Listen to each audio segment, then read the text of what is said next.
So I started a new job and it's sales based. And I gotta tell you, there are a lot of people that are very fortunate to make a decent amount of money. And if you are fortunate enough to be early on in your career, let's say in your early 20s, making big bucks like this, I want you to understand what an unbelievable blessing it is. Unbelievable. What I'm starting to notice, I've been here for only a week, but what I'm starting to notice is that quite a few of these kids that I work with who are in that early to mid 20s age group, there's this mentality that the money is going to be like this forever. And a lot of them haven't even been in the business for a year. And it's a car business. So it's obviously very volatile. But the point I want to make in this video today is that humans are, for some reason, so good at taking a very small amount of information and acting as if you have 100 times more data.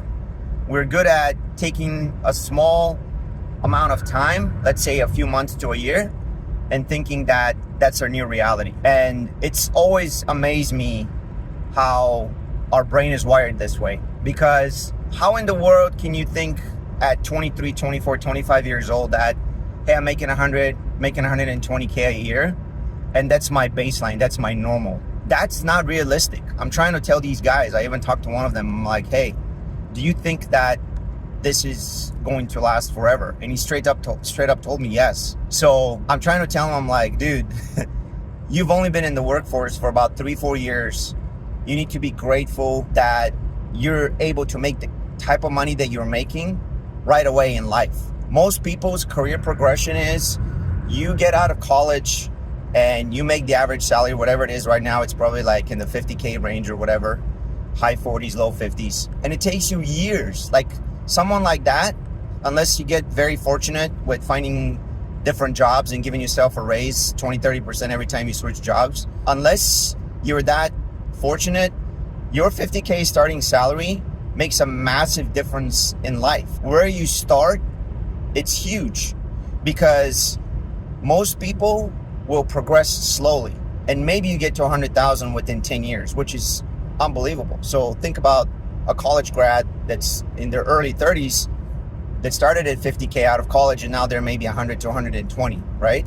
And a lot of people don't even go that way. But this guy does not understand what an unbelievable blessing it is to be able to do this kind of money, to make this kind of money. And it's the same with, young people in real estate or other types of sales jobs.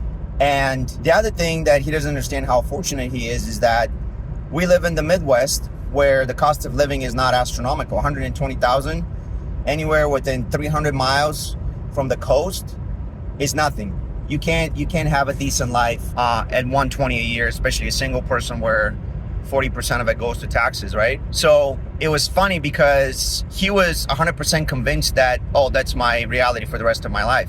And I'm like, there's so many things that can happen to you, dude, where you can lose your ability to make this kind of money. And we're talking about something that can happen to him personally, health-wise. He can get injured, something can happen. And also the economy, right? Like the car business is very, very strongly correlated to the overall economy. So I just want to put this out there. Be grateful. Always in life in general, you need to be grateful for everything you have. But it was almost feeling like he was almost arrogant. Like he didn't really want to hear me when I told him, dude, trust me, I've been in the working world for over 2 decades, and this is not normal at all for you to start like this. And the number one thing that this arrogance robs you from is being able to put away a shit ton of money early on. And that's the other thing. Because you think that the good times are going to continue forever, you're not worried about putting money away. But my advice to younger people in that age group making this kind of money is actually take as much advantage of it as possible and put away as much money as you can early on. If you're making 120 a year, dude, you have no business buying a $45,000 car paying $800 a month. You have no business doing that. I saw that at my old job in sales, this guy was making 10K a month, and then the company did some changes, and all of a sudden he's only making like, honestly, like 5,000 to 6,000 a month on a good month. And he had an $850 car payment, and he was freaking out. He was absolutely freaking out. So live on 30% of your money. If you're 24, 25 and you don't have a mortgage, there's no reason why you shouldn't be living on 30% of your take-home money. Don't be buying these $800 a month cars. It's absolute waste of money. It's disgusting. Just don't do it.